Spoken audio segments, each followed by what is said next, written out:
Hey, what's up YouTube? This is TTR Fitness. I'm just getting here to the gym after work. It's a Saturday, about 3:45 p.m. See how busy the gym is today. Typically Saturdays are a little better for that, but you never can tell. So anyway, today is chest and traps. Bound to be a good workout today. We'll see how it goes. Alright, let's get to it. Alright guys, to start off the chest and traps routine, start with some chest flies on the pec deck. I like to do that to just get the chest muscles warmed up, ready for the workout to come.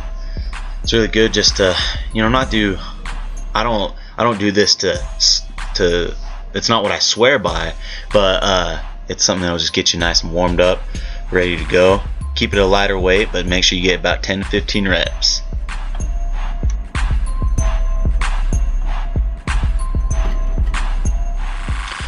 Okay, then we move on to the main course of the workout. We start with some incline bench press. Now, me, a lot of the bodybuilders that I've watched out the years, they've always done warm-ups. That's kind of what I like to do. I just start with the bar a little bit, but then hit the incline. Just put a plate on there. First one. Now, keep in mind, incline's my weak point. So, I mean, just this 135 pounds, it feels like a lot for me, but I'm trying to get my upper chest up. So I think I get 10 reps here. So get about 10 reps, then move on to the next.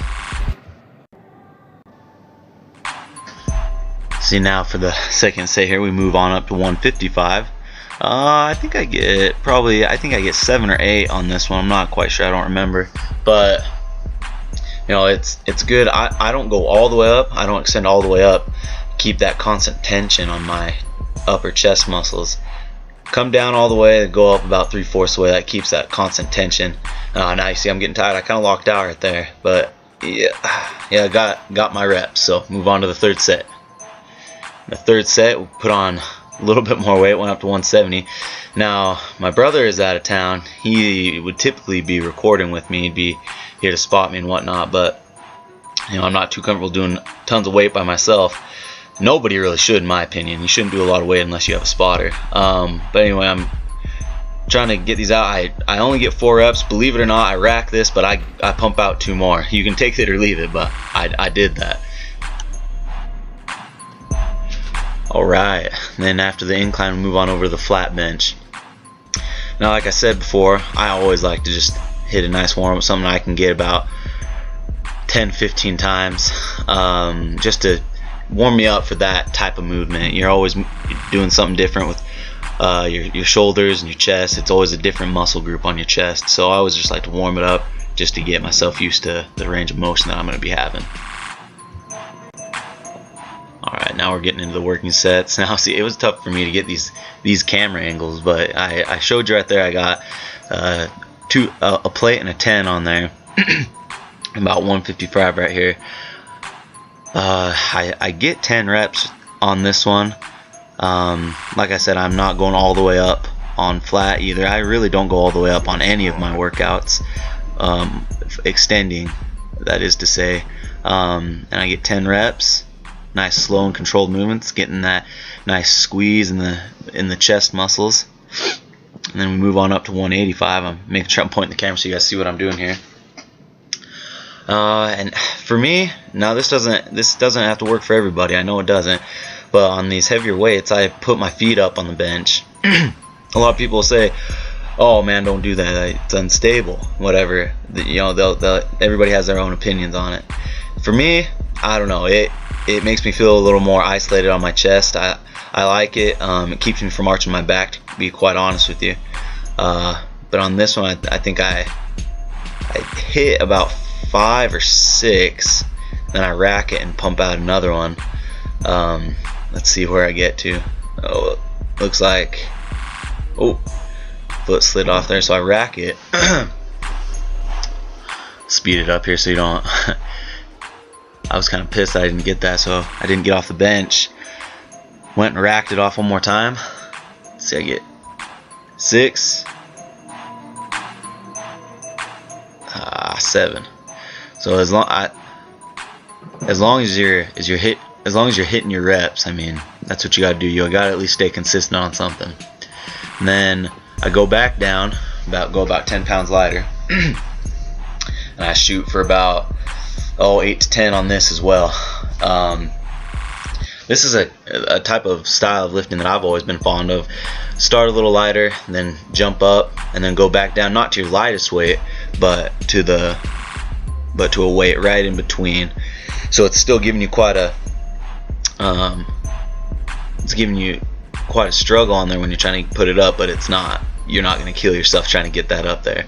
So yeah, it looks like I get about 8 reps on this one, and then we'll move on to the next. Okay, ladies and gentlemen, now we move on over to the decline bench press. I had my warm up on there. It's not necessary to do a warm up for everything. Today I felt like I needed to, just because I was by myself. I just wanted to make sure I was ready for all my sets. And comment below. Let me know what you thought about the video. If we should put in every single set that we do, or if we should cut it out, maybe just show maybe 1 or 2 sets of them.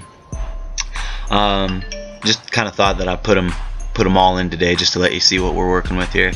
First set did about 175, and man, I could not find a 25-pound weight to save my life.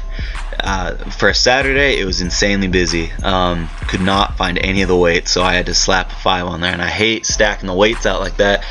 I just like putting on just either a 45 and a 25, 45, 35, whatever it is. I hate stacking on a bunch of 10s and 5s like that, but I had to today. You do what you got to do. So we got 10 at 185, and then we move on to 205 here. Let's see what we get. I think I get about 6. I always like to try to hit my reps, like I was saying. Let's see here.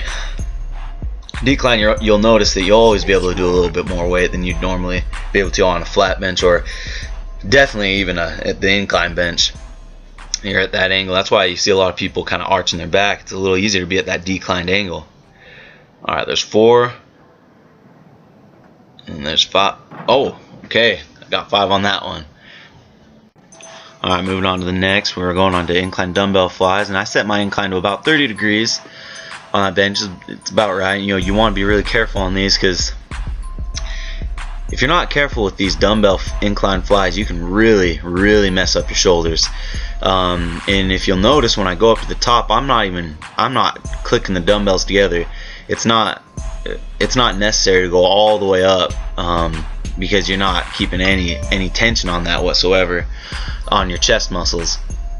So you want to go down slow and controlled. Make sure you're controlling that negative motion on the way down, and then you come up about right there, and that's all you really need to do. So you're keeping that constant tension on your upper chest muscles.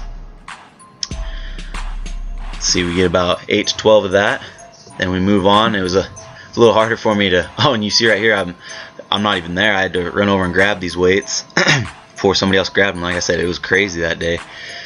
So moving up to about 55-pound dumbbells, so we total of about 110 pounds.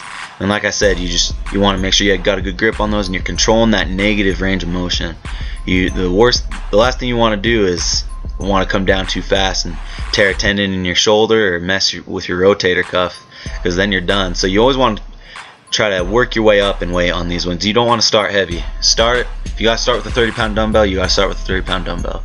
It's not about, nobody's going to care how much weight you're throwing up there if you're messing up your shoulders. So just keep it nice and simple, guys.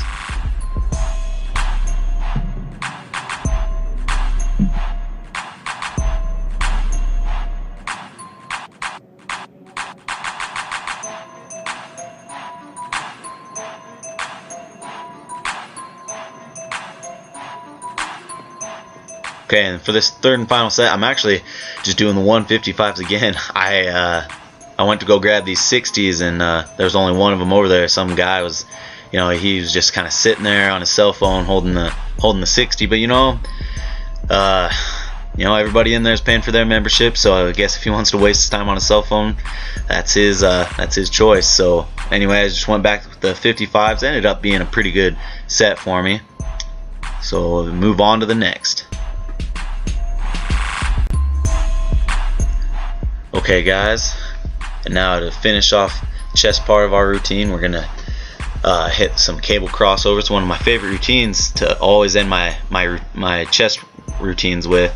Really completely exhausts your chest muscles. Make sure you get that complete exhaustion, so it keeps your form right and gets that nice figure on your chest. Now what you want to do is you don't want to come all the way down like you're doing almost like you're doing a pull down, but you want to keep it about midway in between your chest. Right here I was moving my camera around and I kind of forgot to push stop, so I thought I'd just speed it up for you here. Then hit my last set. We're only going to do 2 sets of this. The rep range, keep it about 10 to 15 reps. Excuse me, I think we said 12 to 15 on here. Either way, you're getting at most about 15. Step the weight up a little bit here. You don't need to go heavy. It's not necessary to go as heavy as you can on this one. You want to keep in mind you've been doing a lot of chest movements. Your shoulders are tired. You don't want to do too much to overtrain those shoulders. And remember, it's chest day, not shoulder day. But anyway, you finish that off and we'll move on to the next exercise. Alrighty, now going over to start traps.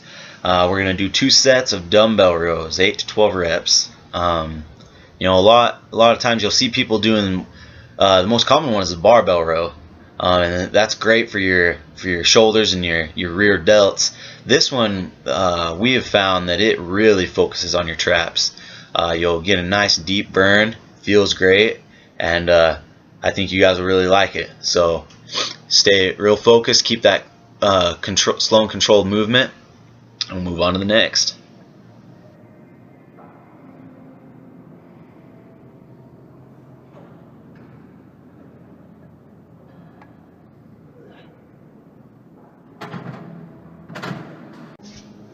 And last but not least, to finish off the day, this is the last exercise, some barbell shrugs. You know, this classic movement for your traps. Now when you're doing this barbell, you don't want to drag it on your thighs. I know you can't see me right here, but I'm not dragging that on my thighs. That'll really take away from the tension that you want to be putting on your traps. Now you want to be shrugging as high as you can, get it up to your earlobes. And I apologize for this angle. You know, it's a bad angle to look at, but you want to get that really high shrug with your shoulders, getting it up to your earlobes, so that you can get that really nice tear in your traps. But anyways guys, this was just a quick chest and traps routine. Hope you all liked it. Comment below, let us know what you think. If there's anything we can improve on, please let us know. We're always wanting to make things better for our viewers. So anyways guys, comment, subscribe, and we'll see you at the gym.